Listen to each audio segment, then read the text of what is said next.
Welcome to Bunny Trails, a whimsical adventure of idioms and other turns of phrase. I'm Dan Pugh. And I'm Shauna Harrison. Each week, we take an idiom or other turn of phrase and try to tell the story from its entry into the English language to how it's used today. Do you ever feel like you are falling behind? It happens to most people at some point in life. I felt this way when I tried to get back into the workforce after my kids started school. I looked around and it felt like everyone was light years ahead of me. This is a good phrase, light years ahead, and also a good usage of it. I've heard that from a lot of people. So that if they took a break for whatever reason, whether it was to raise a family or for mental health or to go do something else, even if it was just to go do a non-traditional working assignment, but then they come back and everybody else has been doing the same thing and in those same situations and has moved forward in some way, shape, or form, and you missed some of that. Now, of course, there are other skill sets you use, but during that time frame. But sometimes society does not recognize the skill sets you've learned and used, raising a family or taking care of your mental health or doing a non-traditional working type assignment.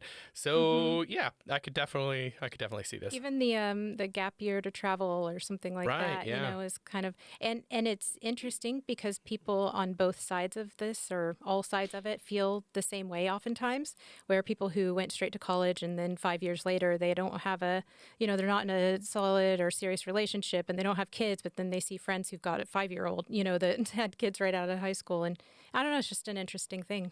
Yeah, no, that's fair. That we experience. The phrase light years ahead is a metaphor that means being significantly more advanced or ahead of the current standard, often in terms of technology, innovation, or thinking. The phrase evolved somewhat naturally from the term light year. A light year is a unit of distance in astronomy, representing how far light travels in 1 year. According to Albert Einstein's theory of special relativity, nothing travels faster than light, at least in a vacuum. The idea of the speed of light is even older, of course, and we will delve into a little bit of the history of it and a rather funny theory on what was happening in space travel from the 1950s. And we'll be sharing that in our behind the scenes video, which is available to all of our patrons every Friday on Patreon. That's patreon.com/bunnytrailspod. According to Oxford English Dictionary, light year is a figurative term used to mean, quote, an indefinitely great distance, also an indefinitely long time, end quote. Expanding on the theme, the phrase light years ahead emphasizes an extreme level of progress. Light years ahead can apply to a person, a group, an object, or even a concept. Examples of people, things, and ideas that can be light years ahead: a club, team, company, or college, a city or country, an age group, a product or type of product, an industry, a particular sport or activity, or a field of research. Now that we have a little bit of background, let's talk about how the phrase got here. Knowledge takes some time to travel amongst people, far, far, far more time than light takes. And the understanding of what a light year is needed in order for the phrase to take hold. The Aberdeen Herald, October 6, 1898, out of Aberdeen of Chehalis County in the state of Washington, reshared a story from a publication called London Titbits. The story, titled Wonderfully Good Sight, is a clever way to teach the term light years, and this style of educating the general public was common at the time. Quote, the Duchess of X once went to Greenwich to see the marvels of the observatory. It was a lovely night, and for the fair Duchess's benefit, the great telescope was duly leveled at the dazzling field of stars. What is that star? She said, pointing to a very dear one. Oh, that's Aldebaran, a star of the first magnitude. Is it very far off? Asked her Grace. About 6 or 7 light years, your Grace. What is a light year? Merely an expression which one uses to convey an idea of the distance which light travels in a year. Roughly speaking, light travels at the rate of 190,000 miles a second, and there are about 31,536 seconds in a year. In 1 year, therefore, light travels about 5,991,840 millions of miles. The expression light year includes these figures.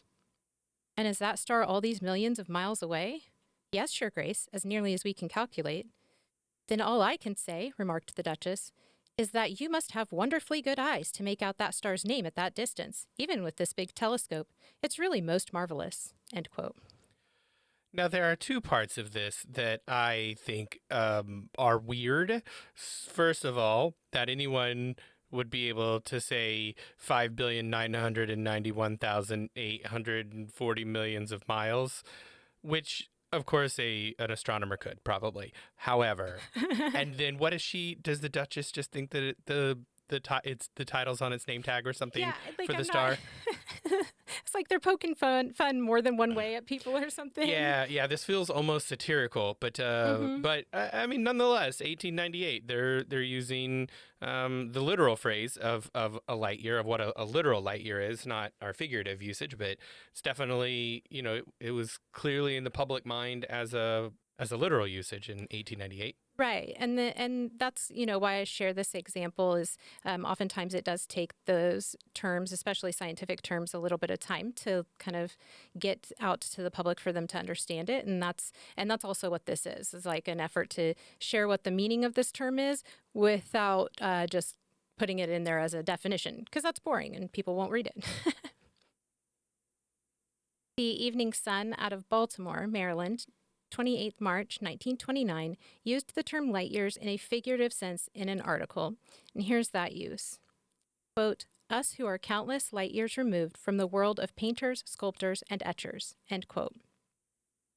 There are other figurative uses, such as this one, that start right around the same time frame in the late 1920s. But clearly, people still didn't really understand the meaning of the term light years and why it was being used. This is highlighted by the term being shared with the populace using more straightforward methods, such as the advice and adages sections of newspapers. And here's an example from the Harlem News, November 29th, 1935, out of Harlem, Montana. Quote, the light year is an astronomical unit of measurement, the distance traveled by a ray of light in a year. End quote. So, despite the fact that the phrase had already started being used figuratively, the term light years was still being defined in newspapers because the general populace didn't always understand it. The journalist Norman Mailer used the term in a letter which was published in The New Yorker out of New York, New York, October 6, 1957. Quote, my ambitions seem far beyond my talents, and light years beyond the vicissitudes of my character. End quote. The Evening Star, January 19th, 1958, included a quiz to help people test their knowledge and learn new terms. The answers were also provided with simple explanations. Several topics were covered that today would be considered common knowledge. Here are a couple of the answers. Quote, Cassiopeia, a constellation is a group of stars. Mass into energy. Einstein showed they were two forms of the same thing. Distance. A light year is the distance light travels in 1 year, approximately 6 trillion miles. End quote. So this quiz highlights the fact that not all people were aware of the term's meaning. So it was kind of it was being used as a figurative phrase, but it was also still being explained to people throughout the 1900s. The phrase light years ahead was very rapidly adopted into the lexicon around the 1960s. And we find evidence of this in the September 21st, 1960 edition of the Sydney Herald out of Sydney, Montana. The phrase appears in an ad for light bulbs. Quote, new and light years ahead, Duro light bulbs, 300% longer life, glamorous light effects, 3 decorator styles, high average output, cooling crown, jar resistant, fully guaranteed, costs less in the long run, end quote. Cost less in the long run is a nice way of saying that these are more expensive, but you'll be happy about it later, hopefully. Yeah, that's become more prevalent in an age of shrinkflation, as they call it, where you're being charged the same thing for something that is smaller. So Mm-hmm. it's you're paying the same as you were paying before, but it will go less far now. So Right. yeah, that was just the opposite thing, where you're gonna have to pay more now, but it's gonna go further, and obviously that does not sell to a lot of people these days. Yeah. Kind of reversed it a little. Phrase also appears in a piece about everyone's favorite topic following politics and the weather. The article, Europe's Traffic Woes Something Like Ours, is found in the Evening Star, November 24th, 1963, out of Washington, D.C. Quote, "They're light years ahead of us," he noted, in using uniform signs, signals, and markings throughout the continent, even though Europe has no integrated highway network such as our own interstate highway system. End quote.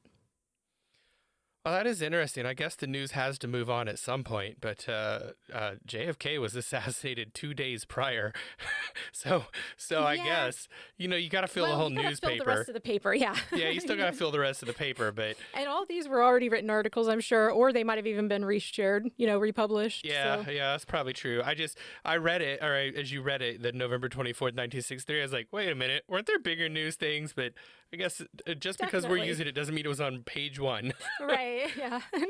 And newspapers were also much longer back in those days than they are today. Very true. Talk about shrinkflation. That's a great example. Well, we have several modern uses to cover, and we will get to those right after we say thank you to our sponsors. This episode is sponsored by our amazing patrons on Patreon. And the cool thing about Patreon is it is 100% free to join the Bunny Trails community. We have new things every weekday on the feeds. On Mondays, we have a conversation about what movies, shows, books, podcasts, and whatever else everyone is enjoying. Tuesdays see early access to the week's podcast. Wednesdays have all the links, books, songs, and other content mentioned in the week's episode. Thursday has patrons only polls. And Fridays are our lightly edited, behind the scenes video featuring all the cut content, goofs, and bonus facts you could imagine. We've got some other pretty cool stuff too, like original digital artwork once a month made by me and direct access to talk with us. No algorithms getting in the way of what we see or don't see. Plus, you can get awesome name recognition like Pat Rowe does every episode. And our top spot is currently occupied by the amazing Mary Halsig Lopez. You can join the Bunny Trails community for free at Bunny Trails Pod on Patreon. That's patreon.com/bunnytrailspod. We're going to start our modern uses with the Disney Pixar movie Toy Story.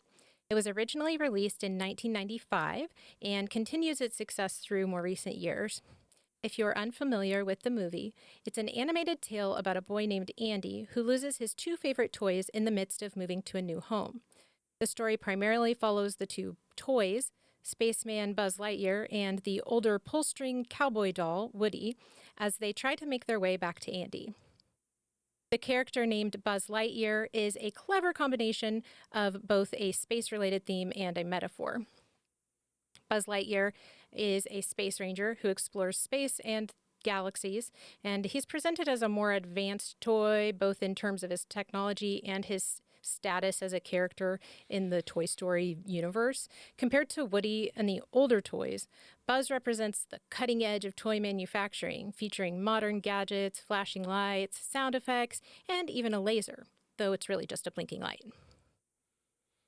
We should also mention a spin-off sequel to the Toy Story movies about Buzz titled Lightyear, which was released in 2022. It tells the story of the hero Buzz Lightyear, who inspired the creation of the toy. Note that the hero of the story is also fictional, and he's from the Toy Story universe as well.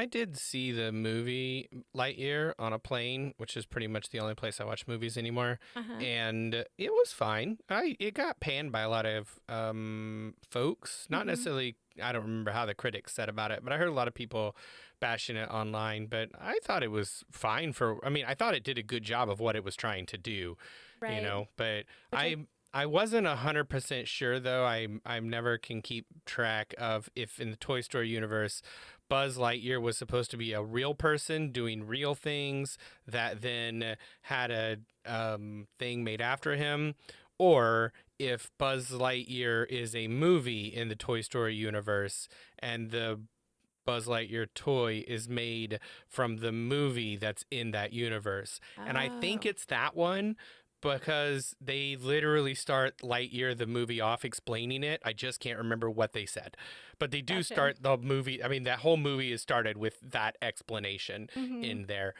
So yeah, it's very very I do interesting. recall in the first Toy Story movie that there was a commercial with the Buzz Lightyear toy that Andy was watching before he gets it, I think, or maybe he's watching it while he's playing with Buzz. I don't know, but that says now you can have your own Buzz Lightyear. So I don't, but I don't recall if it was a if it was a Yeah, movie or a person I in this. think it's a movie, a fictional Like movie set in the fictional universe of Toy Story. it's like very meta. It is. It is. Yeah. And then Lightyear tells the evolution or whatever of both of them, I guess, of the toy and the character. No, it doesn't. Lightyear the movie doesn't address the toy at all. Oh, it's just about the character Yeah, because only. the Okay. toy was marketing for the movie. The movie wouldn't reference the marketing Yeah, yeah, toys that and makes stuff in it. sense. Fair enough. We have a cleverly titled book that was published in 1996 titled Light Years Ahead: The Illustrated Guide to Full Spectrum and Colored Light in Mind Body Healing. With the credits Brian Brayling, editor, Barbara C. Thomason, illustrator, Gabriel Cousins, forward, and contributors Elson Haas, Bethany Argyle, Lee Hartley, and Jerry A. Green. Here's part of the synopsis. Quote, in this book, pioneering clinicians illustrate the important role of light in the emerging fields of mind body healing and subtle energy medicine.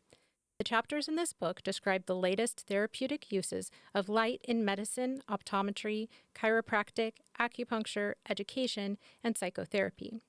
Documented case histories successfully demonstrate the dramatic effects of light applied to a wide variety of mind body problems. End quote.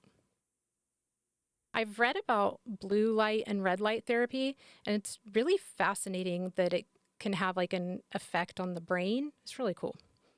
Oh, interesting. I've never even heard of it. Hmm.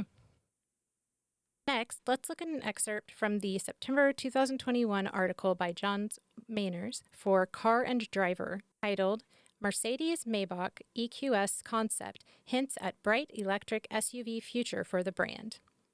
Quote, the Mercedes Maybach EQS is a concept car that makes two distinct points.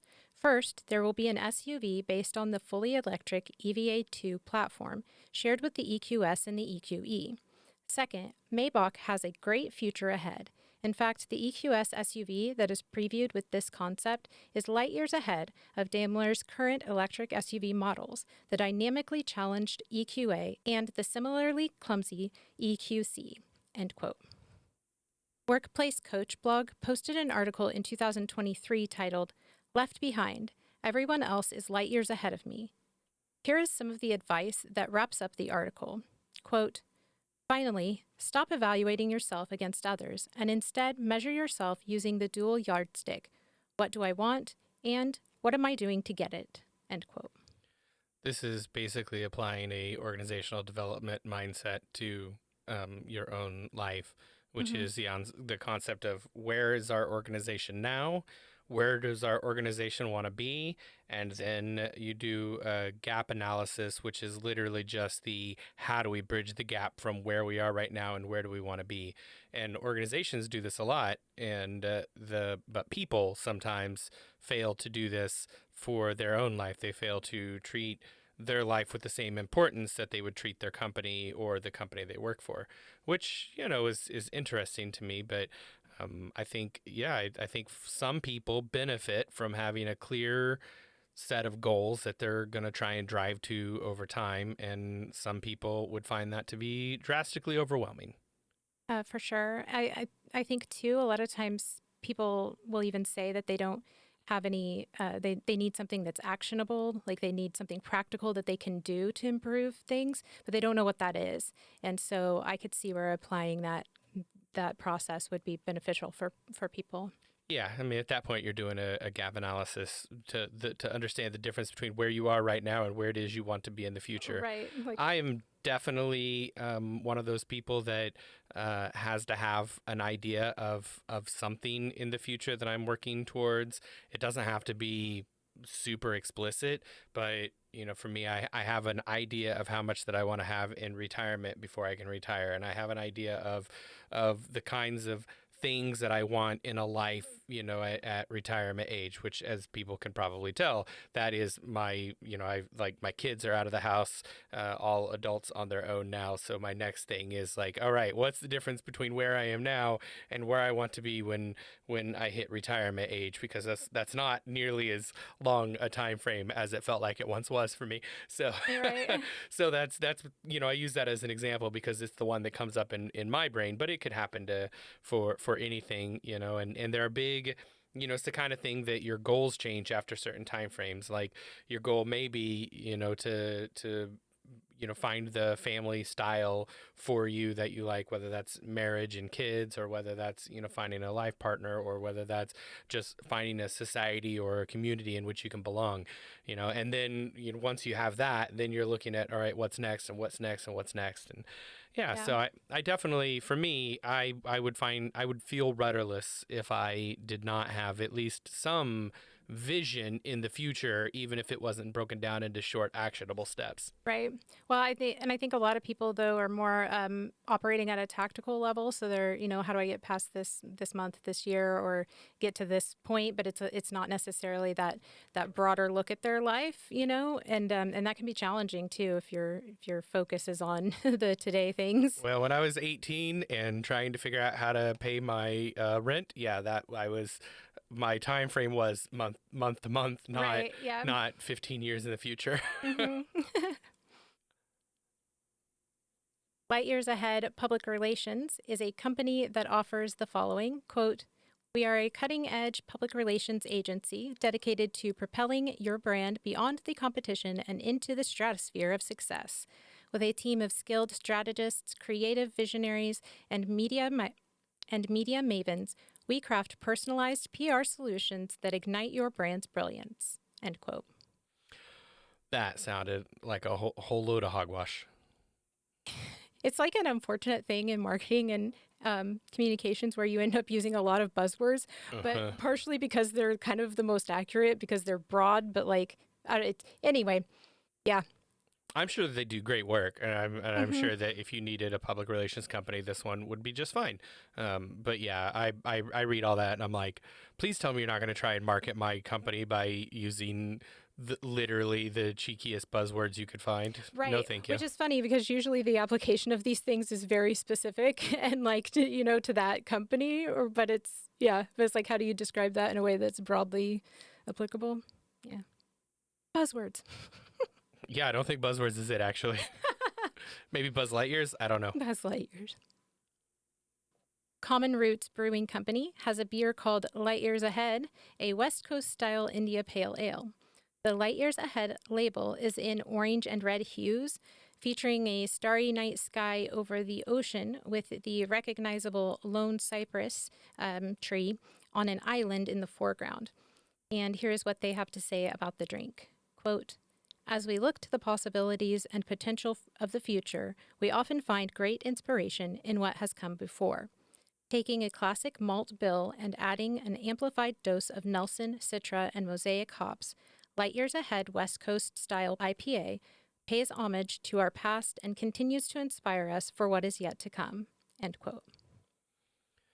IPAs, when I was drinking beer, which I haven't in ages, but were always way too hoppy for me. Yeah. And the movement in the United States in the last 10 years seems to have been, let's see who can make the hoppiest, funkiest beer. Yeah. And I'm just like, I don't love that. So Hmm. I can't People drink. must really like the hops, though. Like, Some people do. I certainly, I can't do any beer these days, but yeah.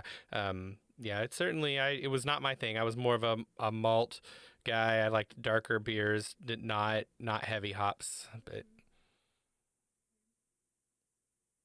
on the website The Chemist Tree, clever, I found a simple but cute button which includes the speed of light. It reads, quote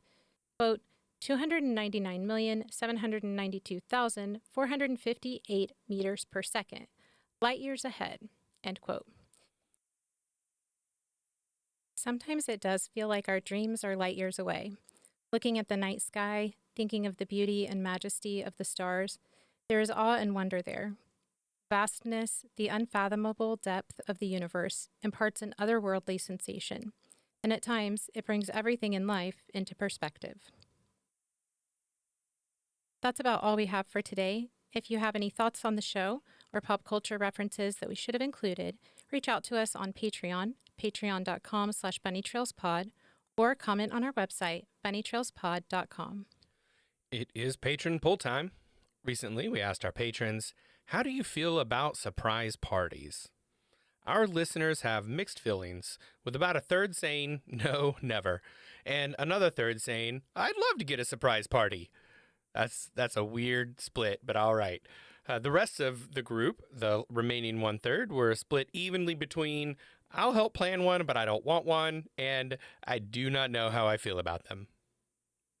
I'm in the I don't know how to feel about them camp. I generally don't plan them for others unless I know the person really well.